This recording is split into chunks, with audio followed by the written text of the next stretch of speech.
Yo, kalian semua bersama saya lagi Profesor Y dan kali ini dalam Renungan Geeks.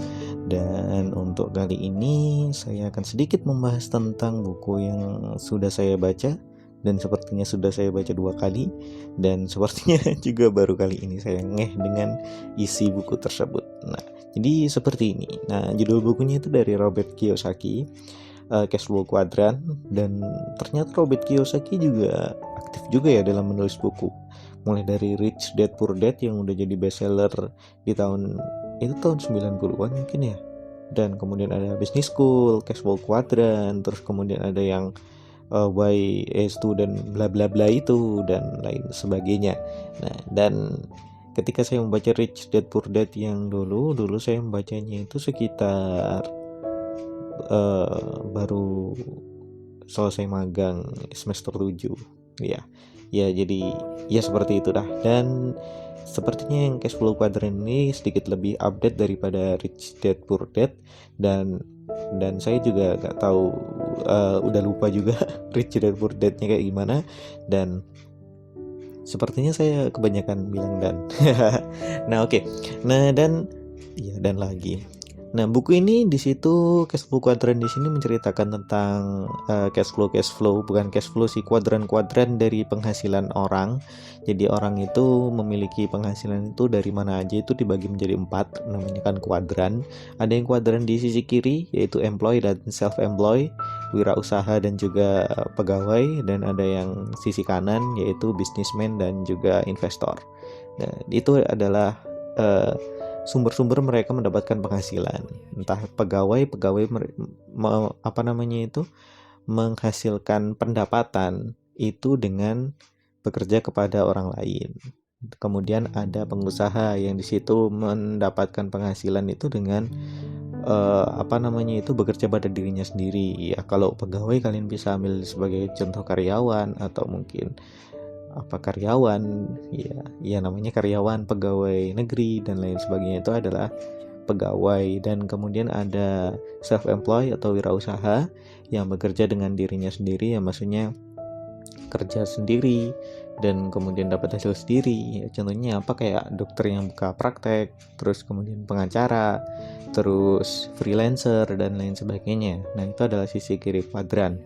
Dan yang ketiga adalah businessman. Businessman di sini adalah orang yang memiliki bisnis. Ya, maksudnya orang yang memiliki bisnis itu hasilnya itu dari bisnisnya itu. Mungkin kayak pemilik McDonald, pemilik bisnis yang udah gede, pemilik Gojek dan lain sebagainya. Itu kan mereka sebenarnya nggak kerja dari bisnis itu, meskipun mungkin mereka itu cuman sebagai pengarah aja gitu loh. Itu bisnis. Bedanya businessman dan wirausaha itu kayak gitu. Kalau businessman, kalau dia nggak hadir di situ, itu bisnisnya masih bisa jalan. Nah, intinya kayak gitu. Dan yang ketiga adalah investor. Investor adalah tinggal ngambil naruh uang dan kemudian nanti uangnya beranak. Tapi bukan riba ya. Itu kayak mudharabah dan lain sebagainya, adalah sistemnya sendiri. Nah, kalau dari buku ini yang bisa saya ambil sedikit kesimpulan, ya, bahwa ya setiap kuadran itu memiliki kelebihan masing-masing. Ada memang orang yang di situ lebih suka di kuadran E, mungkin sebagai pegawai, karena ya ada banyak alasannya. Nah, ada yang suka wirausaha, ada juga yang suka menjadi pebisnis, dan ada juga yang suka hanya menjadi investor saja.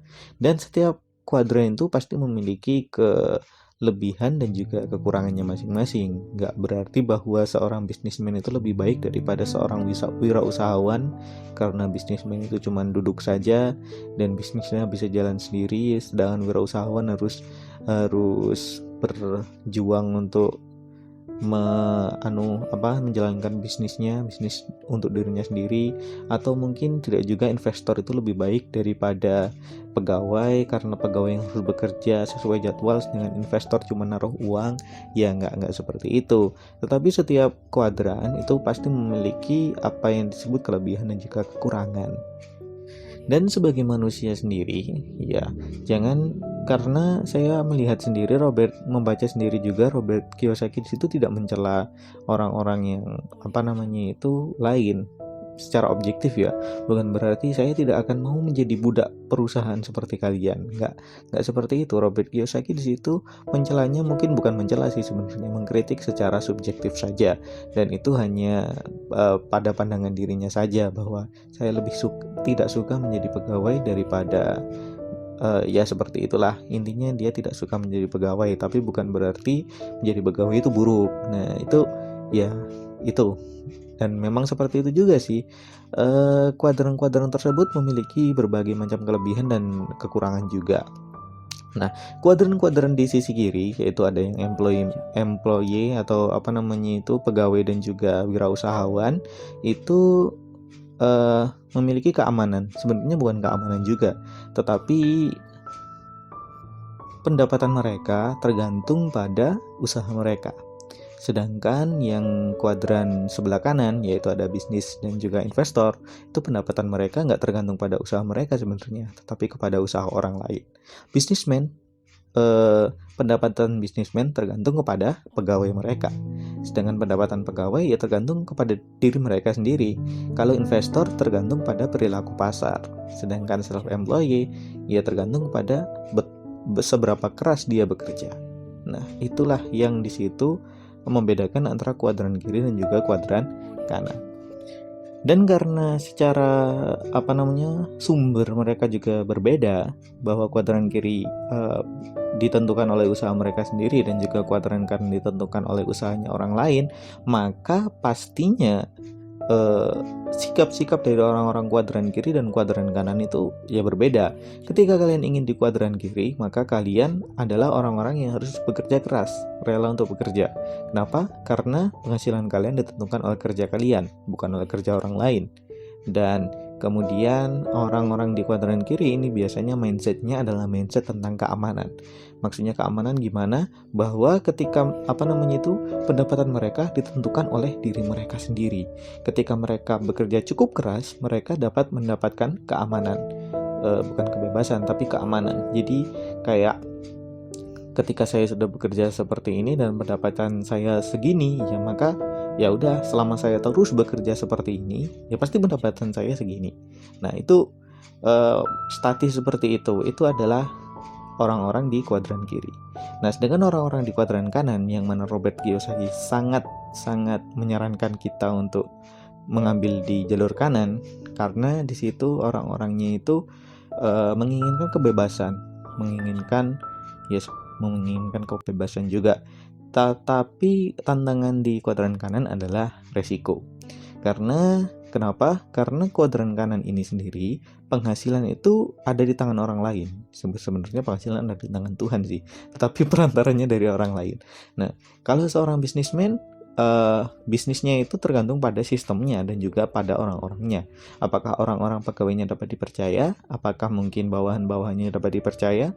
Dan lain sebagainya. Atau bawahannya mungkin bisa melakukan sesuatu yang lebih baik. Dan investor juga tergantung kepada kemauan pasar.